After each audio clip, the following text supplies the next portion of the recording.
അടുത്ത സംശയം, ഒരു വീട്ടിലുള്ള എല്ലാവരും കൂടി ഒരു വാഹനത്തിൽ യാത്ര ചെയ്യാൻ പാടില്ല എന്ന് കേൾക്കാറുണ്ട്. അതെന്താ സംഭവം എന്നറിയുമോ? അനന്തരാവകാശം വിശദീകരിക്കപ്പെടുന്ന ഭാഗങ്ങളിൽ ചില വസ്തുതകൾ പറയുന്നുണ്ട്. അതായത്, ഇപ്പോൾ ചിലപ്പോൾ നമ്മൾ ഒന്നും അറിയാത്ത രീതിയിൽ അഹുൽ ബറക്ക എന്നൊക്കെ പറയുന്ന ഒരു രീതി ഉണ്ട് അവിടെ. എന്ന് വെച്ചാല് നമ്മൾ അറിയാതെ അപ്രതീക്ഷിതമായിട്ട് സ്വത്ത് മുഴുവനും കിട്ടുന്ന ഒരു രീതി എന്ന് പറഞ്ഞാല്, ഇപ്പൊ വീട്ടില് നിങ്ങളെ പറയണ്ടല്ലേ, ഏതോ ഒരാള്, ഇനിയിപ്പോ ഒരു ബേജാറാവണ്ട. അപ്പോ നമ്മളെ നാട്ടിലുള്ള ഒരു കുടുംബം, അതില് ഉപ്പ, ഉമ്മ, മകന്, മകള്, ഭാര്യ, അവരുടെ കുട്ടികൾ എല്ലാരും പാടെ പോവാണ്.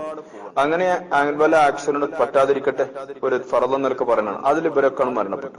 അപ്പോൾ ആ സ്വത്ത് പിന്നെ ആർക്ക് പോകും? എടുക്കാൻ ഒരാളും ഇല്ല.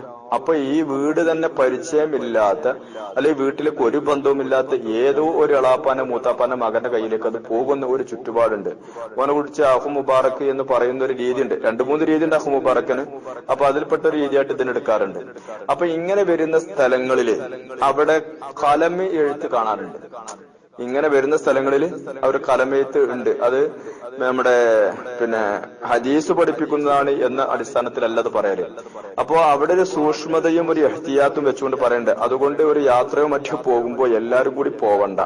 കാരണം ഇങ്ങനെയൊക്കെ വന്നു കഴിഞ്ഞാൽ ഈ കഠിനാധ്വാനം ചെയ്തിട്ടാക്കിയതൊക്കെ നമ്മളന്ന് അതിന് അവകാശങ്ങളില്ലാതെ പോകും എന്ന ഒരു മസ്അലയും ഒരു പ്രായോഗിക രീതിയും വിശദീകരിക്കപ്പെട്ട ചില സംഭവങ്ങളുണ്ട്. അപ്പൊ ആ സംഭവത്തിന്റെ പിൻബലത്തിലായിരിക്കണം നിങ്ങൾ ഈ കേൾക്കുന്നത് എന്ന് ഞാൻ മനസ്സിലാക്കുകയാണ്. അങ്ങനെ എവിടേക്കോ പറഞ്ഞിട്ടുണ്ട് എന്ന് എനിക്ക് മനസ്സിലാകുന്നുണ്ട്. പലവരും പല സ്ഥലങ്ങളിലും ചോദിച്ചിട്ടുണ്ട്, അങ്ങനെ അതിനുണ്ടോ? അപ്പോഴും ചോദിക്കുന്നത് ഖുർആാനുണ്ടോ ഹദീസുണ്ടോ എന്നാണ്. ഈ ഖുർആാനുണ്ടോ എന്ന് ചോദിക്കുമ്പോഴേക്കിന് മനസ്സിലാക്കാറുണ്ട് ഇയാൾ ഏത് മദ്ഹബ് കൈകാര്യം ചെയ്യുന്ന ആളാണ്. ഷാഫി, ഹനഫി, മാലിക് കഴിഞ്ഞ് പിന്നീട് മദ്ഹബിന്റെ ഇമാമായിട്ട് നിൽക്കുന്ന പോലെയാണ് ചോദ്യം വരാറുള്ളത്. അത് അജ്ഞതയിൽ നിന്ന് വരുന്നതാണ്. അജ്ഞത എന്ന് പറഞ്ഞതിന്റെ ഉദ്ദേശം ആള് മോശക്കാരനെന്നല്ല, ആ വിഷയവുമായിട്ട് ബന്ധപ്പെട്ട് അറിയാനുള്ള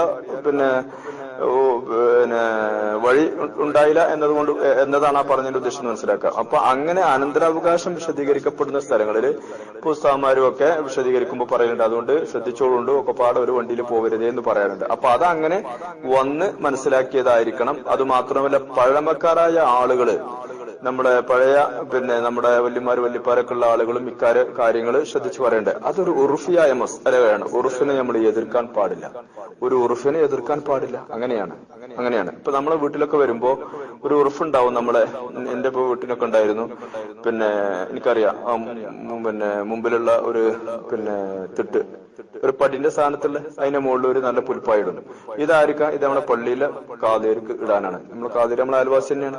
അപ്പൊ മൂപ്പര് വരുമ്പോ മൂപ്പർക്കുള്ള പായായിട്ട് ഇടാനുള്ളതാണ്. അപ്പൊ അത് എന്തിനിപ്പോ അങ്ങനെ ഇടലുണ്ടോ എന്ന് ചോദിക്കേണ്ട ഒരു ആവശ്യമില്ല. അതൊരു ഇഹ്തിറാമാണ്. എന്ന പോലെ ഉറുഫിയായിട്ട് ചില കാര്യങ്ങൾ ദീർഘവീക്ഷണം ചെയ്തുകൊണ്ട് നമ്മുടെ പഴയ ആളുകൾ പറയാറുണ്ടെങ്കിൽ അത് നമ്മൾ കണക്കിലെടുക്കണം. ഉറുഫിന് സ്ഥാനമുണ്ട്. അതല്ലേ ഫത്വൽമീനൊക്കെ പറഞ്ഞിട്ടില്ലേ, അത് ഉറുഫിനെ പരിഗണിച്ചുകൊണ്ട്. അപ്പൊ അങ്ങനെയാണ്. അതിലൊക്കെ കുറച്ച് കാര്യങ്ങൾ മനസ്സിലാക്കാനുണ്ട് എന്നാണ് അതിൽ ഓർമ്മപ്പെടുത്താനുള്ളത് എന്ന് അറിയിക്കുന്നു. മറ്റു സംശയത്തിൽ